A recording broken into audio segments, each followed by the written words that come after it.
जय श्री राम, जय सरकार धाम। वीडियो देख रहे सभी भक्तों की समस्त प्रकार की समस्याओं का समाधान हो, साथ ही महामाई की असीम कृपा प्राप्त उनके दैहिक दैविक भौतिक चाहे जो भी प्रकार का संकट ताप हो उसका निवारण हो जाए। आज का मुख्यतः विषय यही है कि धाम में विराजमान हनुमान जी की प्रतिमा कब स्थापित की गई, वह वहां पर कैसे पहुंची और किसके माध्यम से लाई गई। यह बताने से पहले हम आप सभी को यह बताना चाहेंगे कि श्री सरकार धाम कोई आज से बना हुआ धाम नहीं है।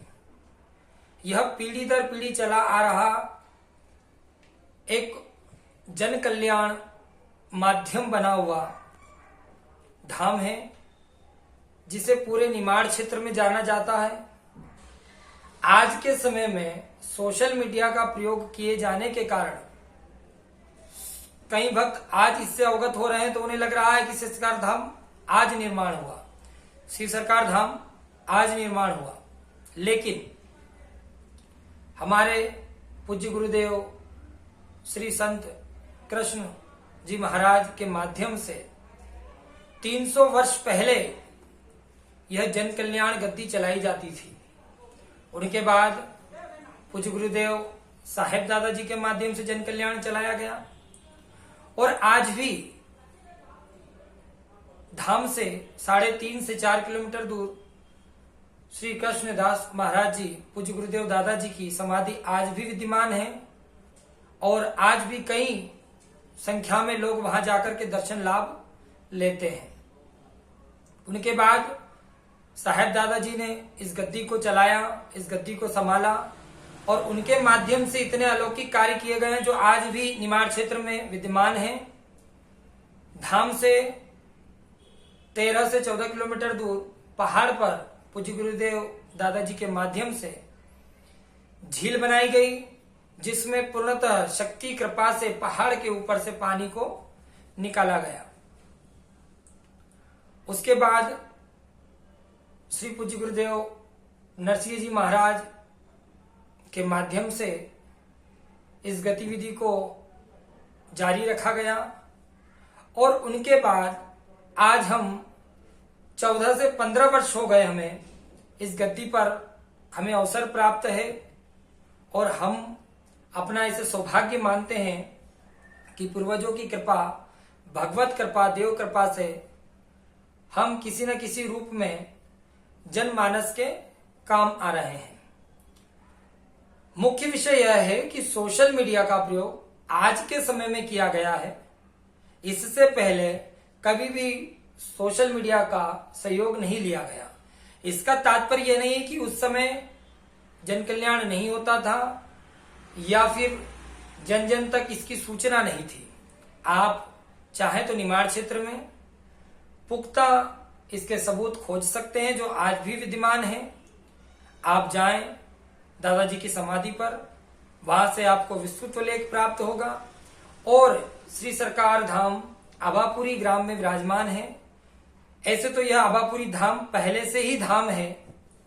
श्री सरकार धाम से इसे इसलिए जाना जाता है क्योंकि यह धाम हम जन्म के समय के बाद इंदौर शहर में निवासरत होने के कारण यह 13 से 14 वर्ष तक इंदौर शहर में चल रहा था। आप इंदौर शहर में भी कई भक्तों के माध्यम से इसका ऑन डाटा जो कहते हैं वो प्राप्त कर सकते हैं, उसमें कोई दिक्कत नहीं है। यह हम इसलिए बता रहे हैं कि आज के समय में कुछ लोग टीका टिप्पणी कर रहे हैं कि यह सब कहां से आ रहा है, यह धाम कैसे निकल के आ रहे हैं। तो देखिए, आप जो भी भक्त लोग हैं, दर्शक लोग हैं, जिस समय आप वीडियो देखते हैं आपको यह प्रतीत होता है कि यह अभी से बना हुआ है, लेकिन यह कथा भी सत्य नहीं है। कभी भी किसी भी धाम के विषय में इस प्रकार की टीका टिप्पणी नहीं करनी चाहिए। साथ ही अन्य अन्य धामों से कोई हमारा तालमेल नहीं है, लेन देन नहीं है। किसका कौन सा धाम है और किस धाम में किस प्रकार से जन कल्याण किया जाता है वो हम नहीं जानते और हमें जानने की भी आवश्यकता नहीं है।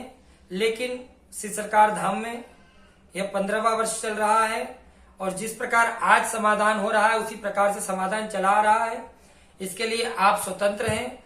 आप जब चाहें आप इसकी खोज कर सकते हैं, इस पर शोध कर सकते हैं और पुख्ता सबूत आपको प्राप्त होंगे, इसका हम दावा आपको अभी देते हैं।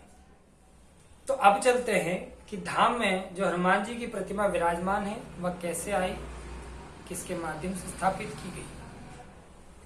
तो पहली बात, हनुमान जी की प्रतिमा धाम पर किसी भी व्यक्ति विशेष के माध्यम से लाई नहीं गई है। अभी कुछ दिन पहले ही धाम के समीप जुड़ी हुई भूमि में ग्रामीण वासियों के माध्यम से कुछ निर्माण कार्य कराया जा रहा था, जिसकी खुदाई में यह प्रतिमा प्राप्त हुई है। और जिस समय यह प्रतिमा प्राप्त हुई है उस समय कई लोग धाम में उपस्थित थे, वह लोग साक्षी हैं।